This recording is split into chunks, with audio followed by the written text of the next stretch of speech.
Bueno, pues en esta tarde voy a cambiar nuevamente el tema.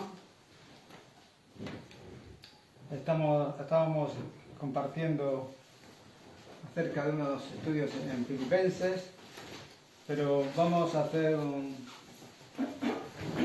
inciso y quería compartir algo que me ha llamado mucho la atención.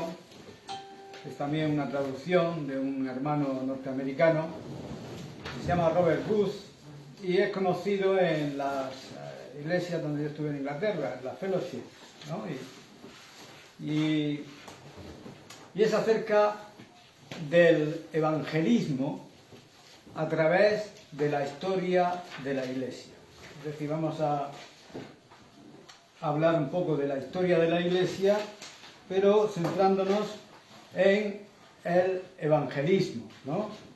Y claro, las áreas de influencia de este tema son muchas, pero vamos a enfocarnos principalmente en cómo el evangelismo moderno, a través de los medios, ¿no?, de la televisión, radio, internet y demás, aunque bien intencionados,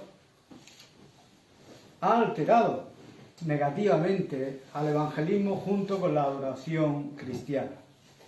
Durante los últimos 100 años, las iglesias han experimentado un declive sistemático en el énfasis del arrepentimiento y en la experiencia del nuevo nacimiento. El abuso de los medios de comunicación en el ministerio ha contribuido negativamente y significativamente a este problema.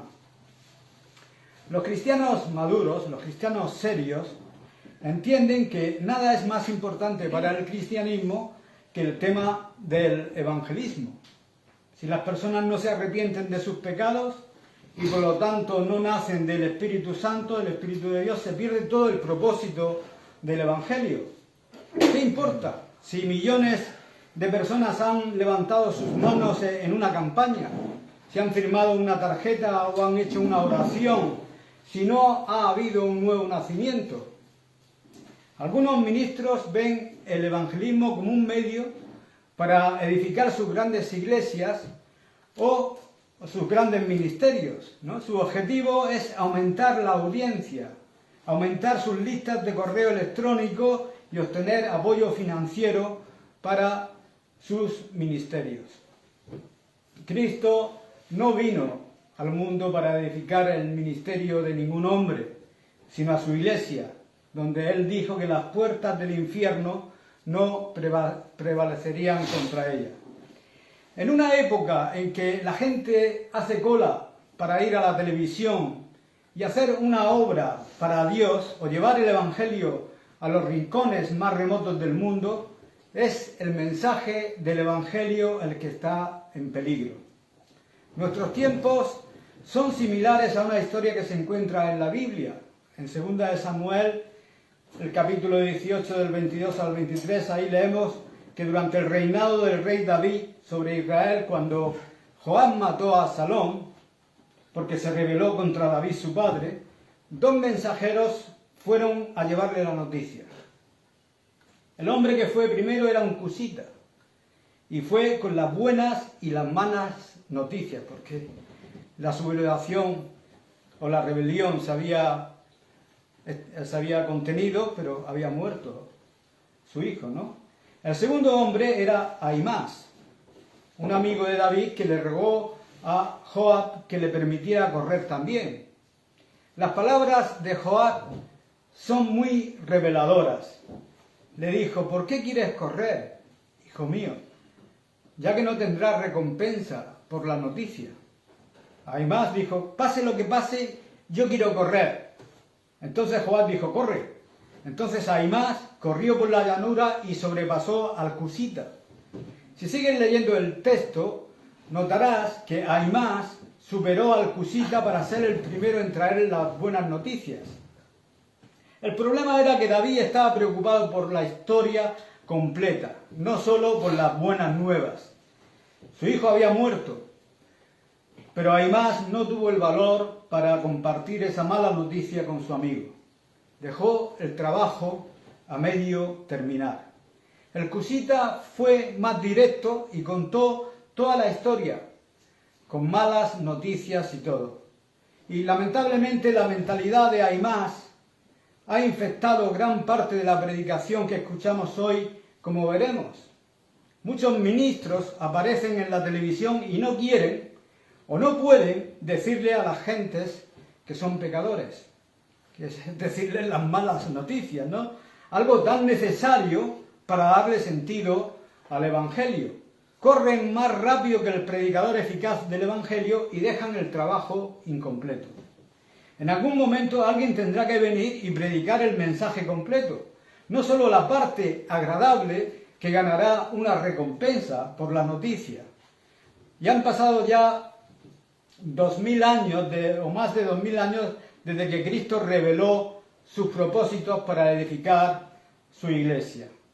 Y para recuperar y restaurar lo que se ha perdido en este terreno, debemos desenterrar, por así decir, cómo era el evangelismo antes de ese proceso de alta velocidad que hombres ansiosos de resultados han hecho últimamente a través de masivas cruzadas mediáticas, evangelísticas, por todo este tipo de medios, ¿no?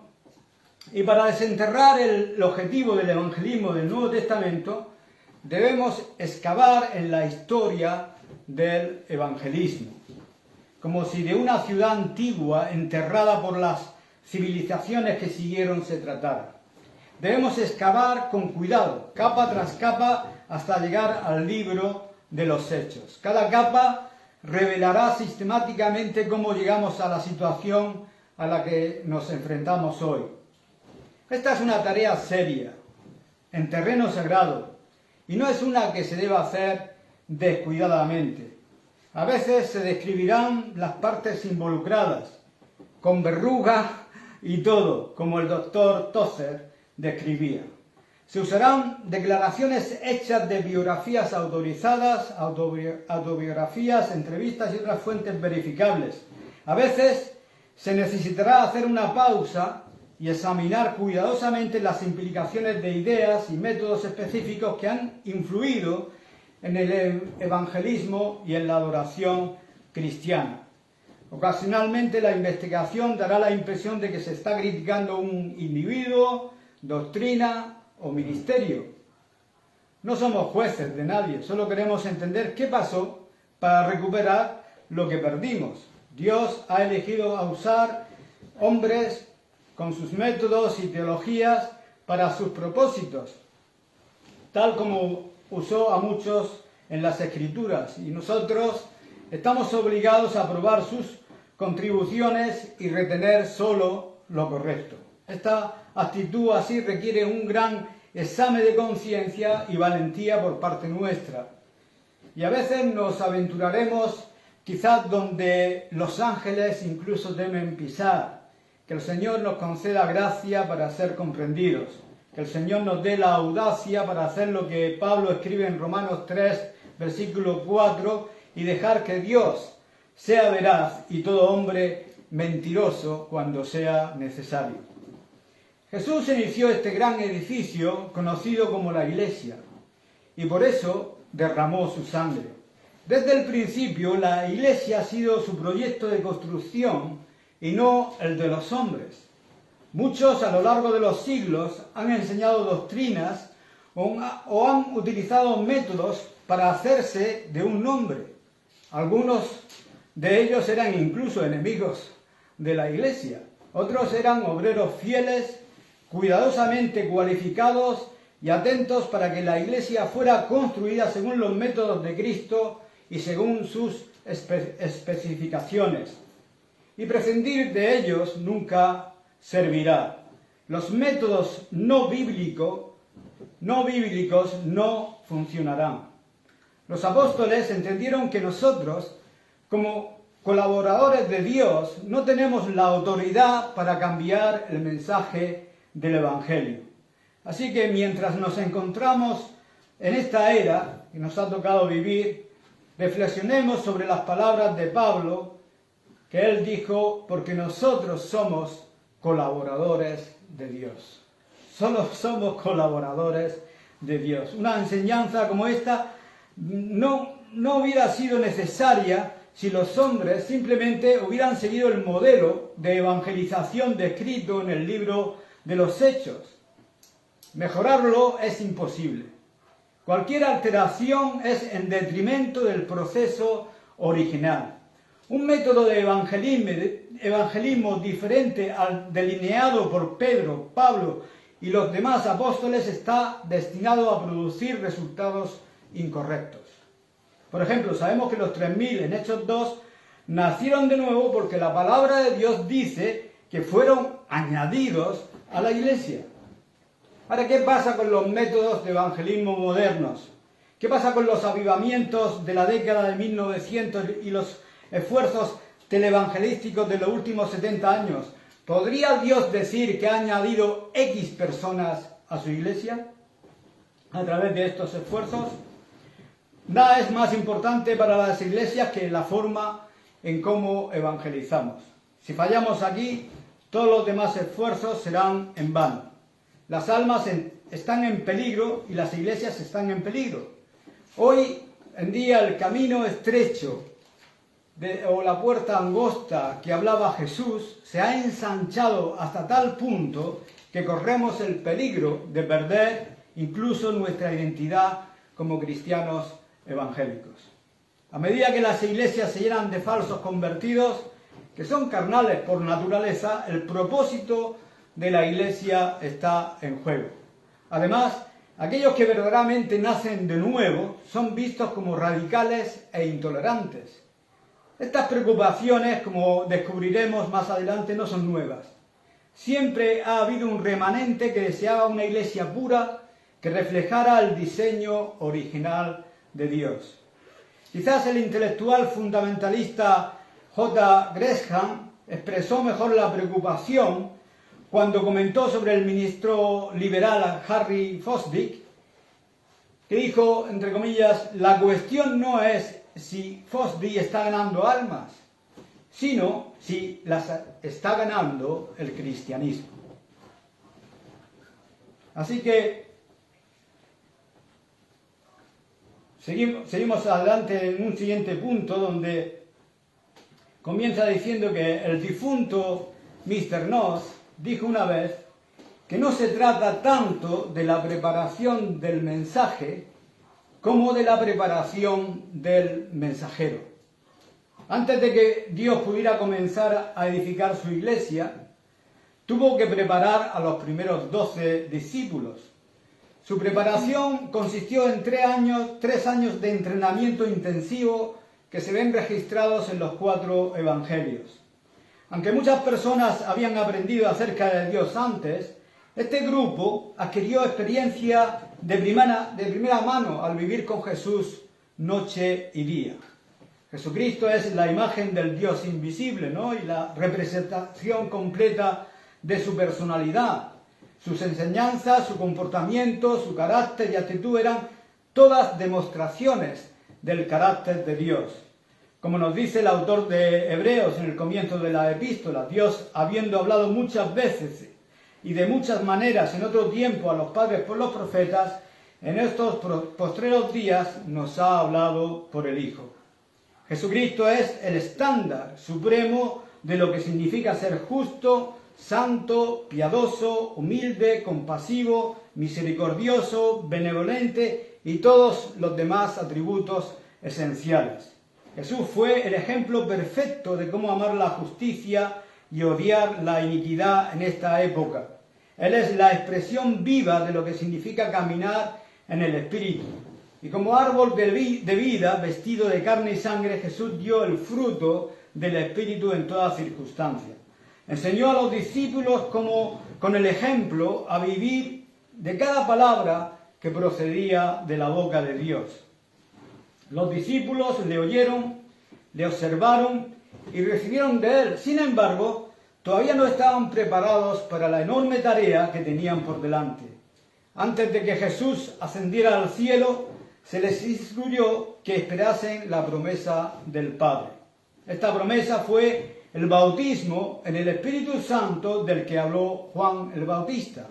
Pablo dijo en Efesios 4 que hay un solo bautismo y que por ese bautismo somos bautizados en el cuerpo de Cristo por el Espíritu Santo.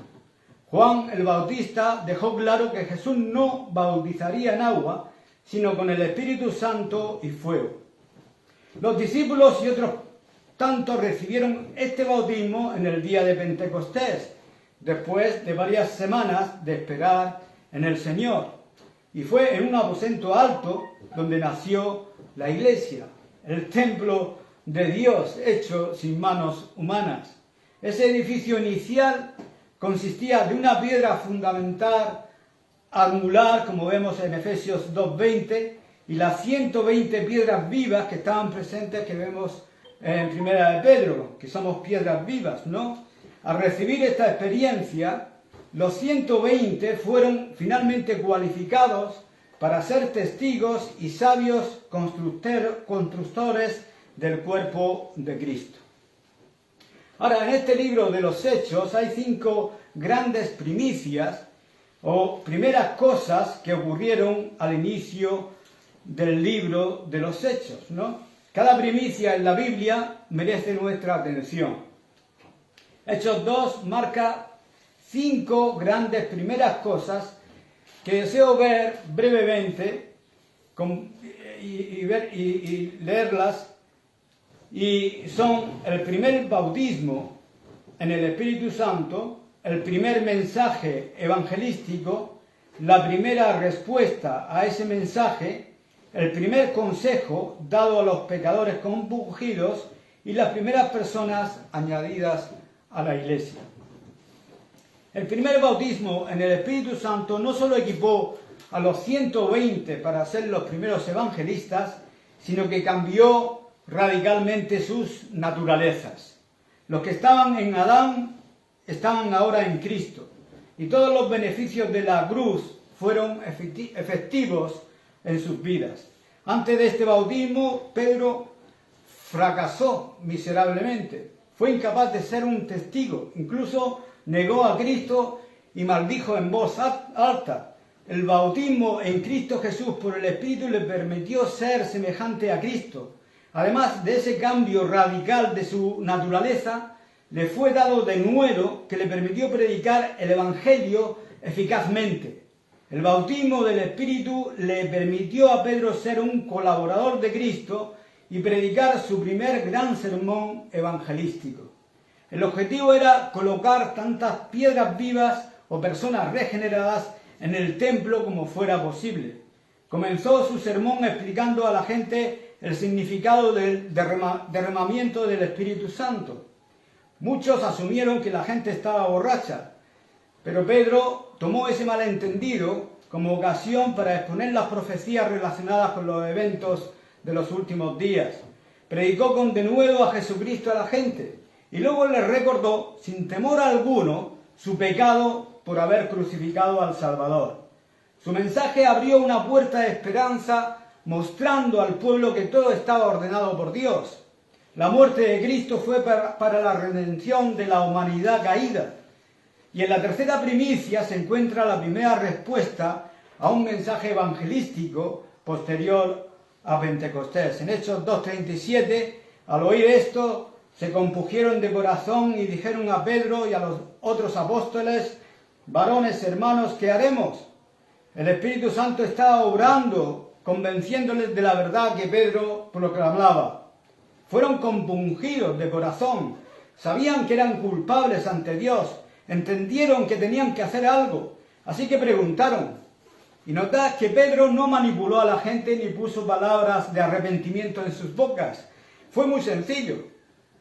Él predicó, el Espíritu Santo los convenció, la gente preguntó qué tenían que hacer para ser salvos, y aquí viene la cuarta primicia, el primer consejo posterior a Pentecostés, para esos pecadores ansiosos. En Hechos 2:38, Él les dijo: arrepentíos y bautícese cada uno de vosotros en el nombre de Jesucristo para perdón de los pecados, y recibiréis el don del Espíritu Santo. Pedro comenzó su sesión de consejería con el imperativo arrepentíos. Aunque algunos sugieren que el arrepentimiento incluso no es necesario para la salvación, usando las epístolas de Pablo para apoyar sus afirmaciones, sin embargo, encontramos en las mismas palabras de Pablo todo lo contrario, como dijo en Hechos 26:20, sino que anuncié primeramente a los que estaban en Damasco, en Jerusalén, por toda la tierra de Judea, y a los gentiles que se arrepintiesen y se convirtiesen a Dios haciendo obras dignas de arrepentimiento. Es un hecho histórico que Pablo predicó el arrepentimiento en todos los lugares por donde viajó. Y no el arrepentimiento en el sentido de nuestros días, sino más bien el arrepentimiento en el sentido de Juan el Bautista, siendo radical. En segundo lugar, Pedro instruyó a los que inquirieron que se bautizaran en agua. El bautismo por inmersión es un acto de obediencia que puede realizar casi todo el mundo. Pedro no les explicó el bautismo a los judíos porque, a diferencia de los gentiles, la gente conocía a Juan el Bautista y cómo la gente era sumergida en agua confesando sus pecados. En tercer lugar, Pedro les dijo que si se arrepentían y se bautizaban en agua, recibirían el don del Espíritu Santo. No exploraremos los detalles y las implicaciones de esto aquí, pero este patrón básico que hemos visto en Hechos 2 se aprecia a lo largo de todo el libro de los Hechos. Las Escrituras resumen el resto de su sesión de consejería diciendo, y con otras muchas palabras se testificaba y les exhortaba diciendo, sed salvos de esta perversa generación. Eso está en Hechos 2:40. La quinta, primera cosa, fue que después de la segunda respuesta del pueblo, nos viene dicho en Hechos 2:41, así que los que recibieron su palabra fueron bautizados y se añadieron aquel día como 3.000 personas. La asombrosa cantidad de 3.000 personas es la cifra que Dios da en las Escrituras, por lo tanto no tenemos que preocuparnos por estimaciones abultadas. Y todo comenzó cuando Pedro aprendió de Cristo durante 3 años, recibió el Espíritu Santo, el ministro estaba listo, el mensaje fue poderoso, la gente estaba compungida de corazón, preguntaron qué hacer, el ministro dio consejo a los que inquirieron, los que recibieron la palabra fueron bautizados y por inferencia 3.000 personas recibieron el Espíritu Santo, convirtiéndose en piedras vivas en el templo no hecho por manos humanas. El fruto de este tipo de evangelismo fue Hechos 2:42, donde dice que perseveraban en la doctrina de los apóstoles, en la comunión unos con otros, en el partimiento del pan y en las oraciones. De hecho, estas personas nacieron de nuevo del Espíritu Santo. Tenían un apetito por las cosas de Dios y un deseo de tener comunión con los creyentes. Continuaron en las oraciones, una evidencia de que ahora vivían bajo su guía divina. Ha llovido mucho desde que Pedro y Pablo predicaron el Evangelio en el libro de los Hechos. Y no pasó mucho tiempo para que las cosas comenzaran a desviarse incluso entonces. Una de las principales razones de esto es que la palabra de Dios no se publicaba como se publica hoy. Es decir, en el siglo XXI podemos imprimir documentos desde nuestros ordenadores en segundos que hubieran tomado horas o días para escribirlos a mano en el primer siglo. Los cristianos del primer siglo tuvieron que compartir epístolas y es poco probable que muchos de ellos hayan visto todas las Escrituras juntas en un solo lugar en toda su vida. La imprenta, que fue una guillotina para la ignorancia, no se inventó hasta 1439 después de Cristo. Otro hecho importante es que durante el primer siglo los judíos incrédulos persiguieron a los judíos creyentes. Esto llevó a que los creyentes fueran difamados. En el 70 después de Cristo, los celotes lideraron a los judíos en su primera revuelta que resultó en la destrucción del templo. En el año 135 después de Cristo, Simón Bar Koch fue designado príncipe por el rabino Akiva, lo que llevó a la segunda revuelta judía. Y esta segunda revuelta resultó en la expulsión de los judíos de la Tierra Santa. Las iglesias se estaban alejando entonces de Israel y de sus raíces hebreas y se dirigían a Occidente, donde abundaba todo tipo de filosofías y religiones griegas. Esta influencia griega llevaría a que muchas doctrinas no bíblicas se infiltraran en las iglesias. A finales del primer siglo, el evangelista Juan ya se estaba ocupando del gnosticismo en sus epístolas. Además, hasta el 311 después de Cristo, las iglesias sufrieron una tremenda persecución, incluida la quema de muchos documentos sagrados, y cuando Constantino llegó al poder en el 306 después de Cristo, favoreció al cristianismo. En el 318 después de Cristo se emitió el Edicto de Milán, que otorgaba tolerancia religiosa. Esto produjo varias décadas de tolerancia religiosa que permitió que sucedieran concilios cruciales como el concilio de Nicea, donde se establecieron doctrinas como la de la Trinidad. Y también después, en un sorprendente giro de acontecimientos, el Edicto de Tesalónica se publicó en 380 después de Cristo, convirtiendo al cristianismo en la religión oficial del Estado del Imperio Romano. Esto invistió a los líderes religiosos con autoridad legal para lidiar con las disputas, con las herejías, porque el Estado podía hacer cumplir la doctrina y los edictos eclesiásticos, pero eso tuvo muchos y terribles efectos secundarios. Si fuera romano, en esa época nacería siendo cristiano, en contraste con un cristiano nacido de nuevo.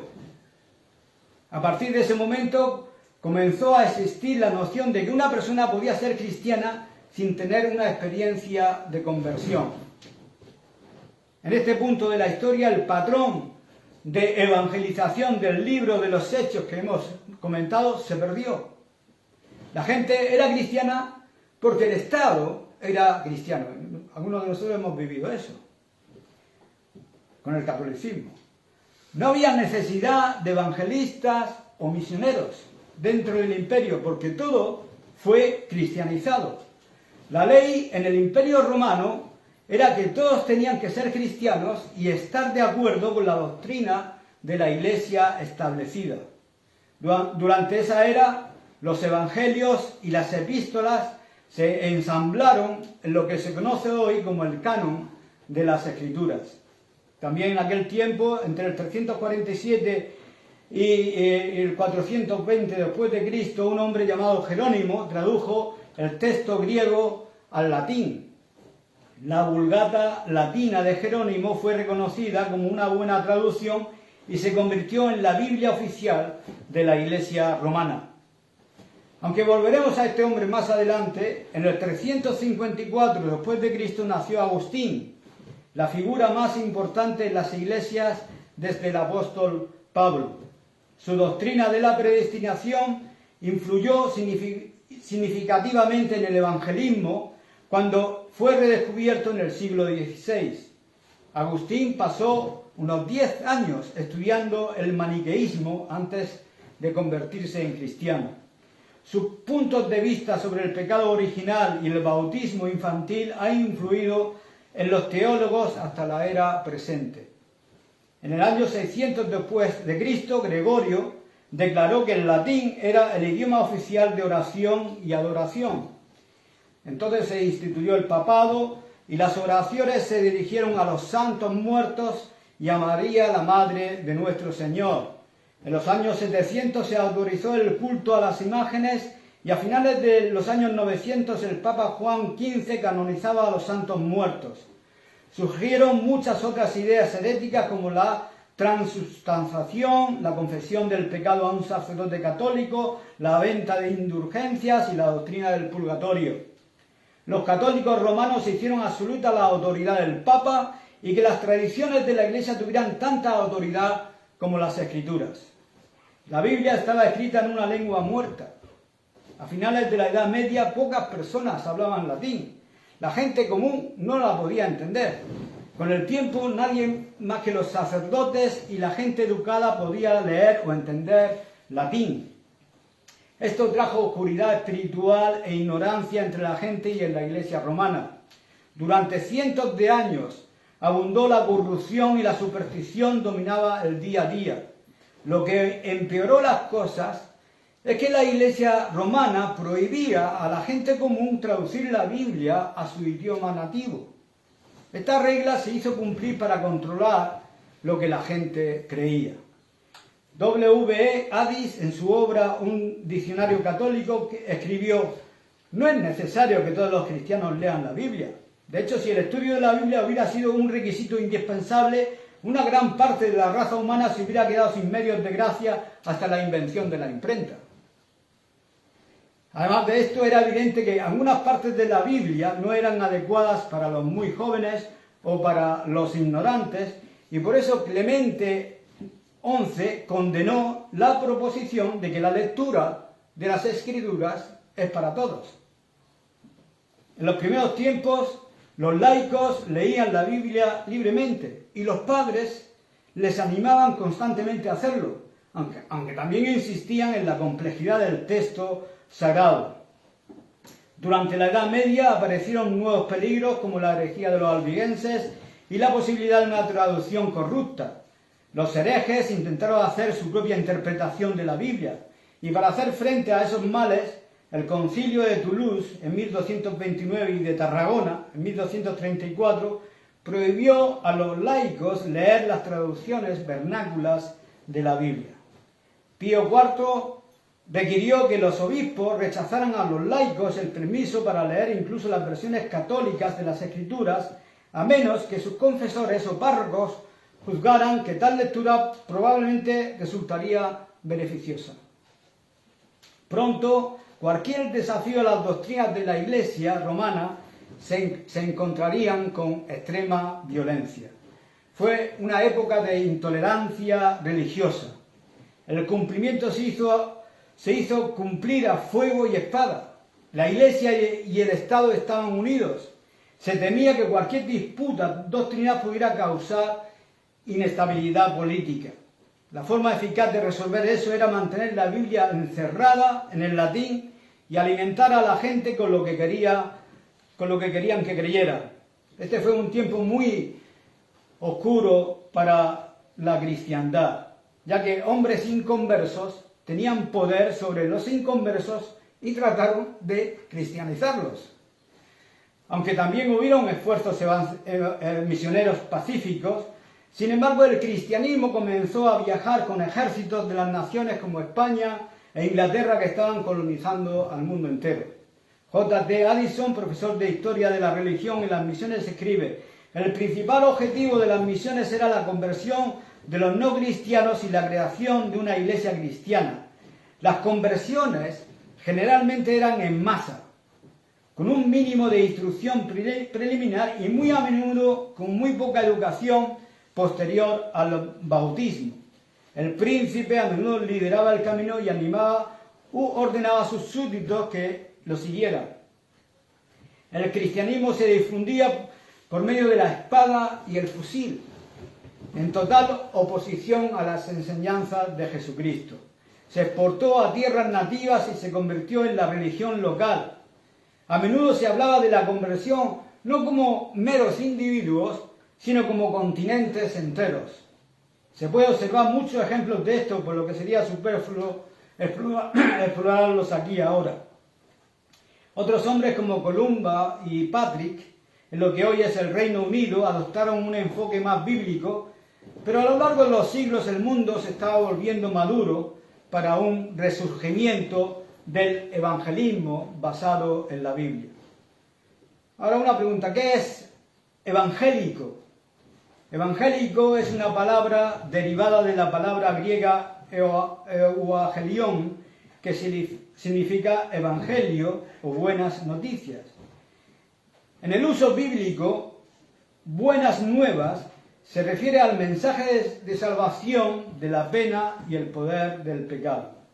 Es el mensaje central del cristianismo. La primera persona en emplear el término evangélico fue el reformador Martín Lutero en 1483 a 1546.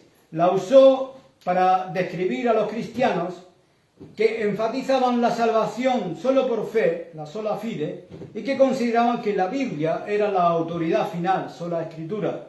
Lutero también afirmó el sacerdocio de todos los creyentes, en contraste con un clero y un sacerdocio de élite que se interponían entre Dios y el hombre.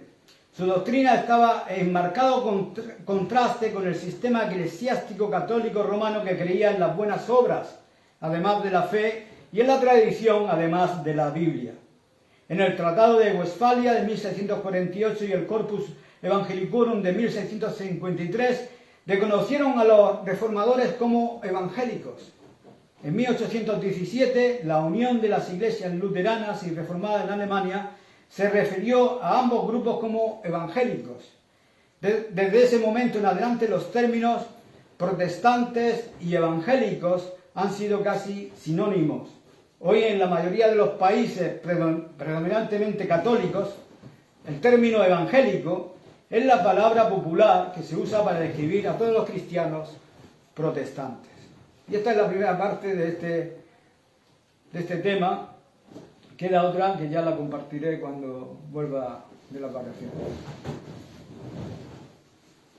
Amén.